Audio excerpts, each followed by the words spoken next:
Clarence Hill, City, Dallas. Cooper had a lot of passing attempts. What were they doing to take away the run, even before it got out of the way in the fourth quarter? He had like 39 after three quarters. Yeah, we had a couple looks with motion, and it's just more about how they reacted to it. Particularly in their big nickel deal. We went to some base big fronts, so that I think we didn't hit on any of those, and just really couldn't get it going. Frankly, the run game, and that was a primary focus coming into this. I would have liked to have been a lot more balanced, run the pass. I don't want to throw the ball 40 times, and then I think just with the injuries up front, their pass rush got going there. After we got, 2-score game and they got to a 3-score game. Mike, Todd Archer with ESPN, 20-10, it's 4th and 2. Can you walk us through the decision to go for it there and not take the field goal? Yeah, definitely. It's 4th and 2. Had a good play, had a rub play there. Got the coverage we needed. It just wasn't clean on the outside. It got flushed and, had a chance on the over route there. So it was a clean play. And I think it's just like anything. You can't have it both ways. We're trying to play it, exactly right, managing the game. 14 play drives. Obviously had the big penalty on the field goal. But we needed 7 there, and 4th and 2, and everything that we were talking leading into that series. That's a go for it situation, and I felt good about the call. 5 straight losses now, 5 in a row at home.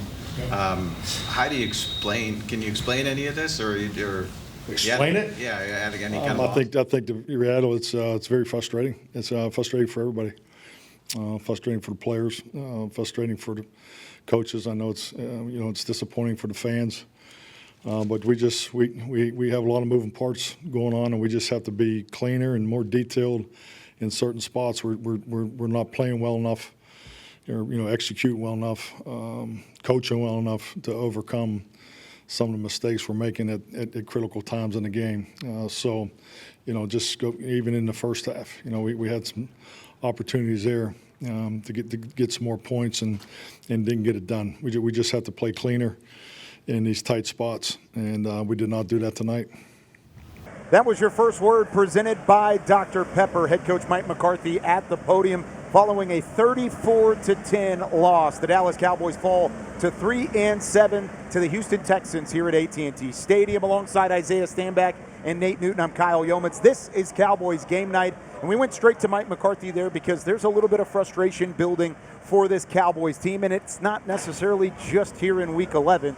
It's been over the course of this 5-game losing streak now, and now 5 straight losses at home as well, Isaiah. Yeah, it's just not good. It's just not good, Kyle. Man, these guys are trying to figure out exactly who they are, and it's getting to the point now in the season where you're kind of losing hope.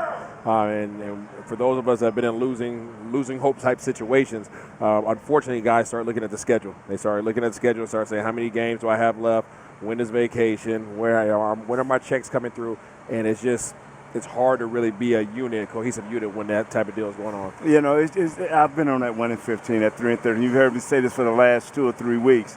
But what you have to do is you have to fight through. You have to be a bulldog. Yeah. You have to get in your house and stay in your house and see how you have to perform what the coaches actually. Now when coaches go in on Mondays and Tuesdays and looking at you and Wednesdays, they ask, who can we depend on? Who is closest to doing their job? And coaches are going to start fighting for their lives the way these players should be fighting for their lives. If that hasn't even already started, it kind of feels like that's already trending in the direction in which this Cowboys team has been headed. When we come back here on Cowboys Game Night, we're going to see how this unfolded. Highlights and lowlights from the Cowboys and their 34-10 loss to the Houston Texans. Week number 11 in the books of the NFL season. We'll be right back after this.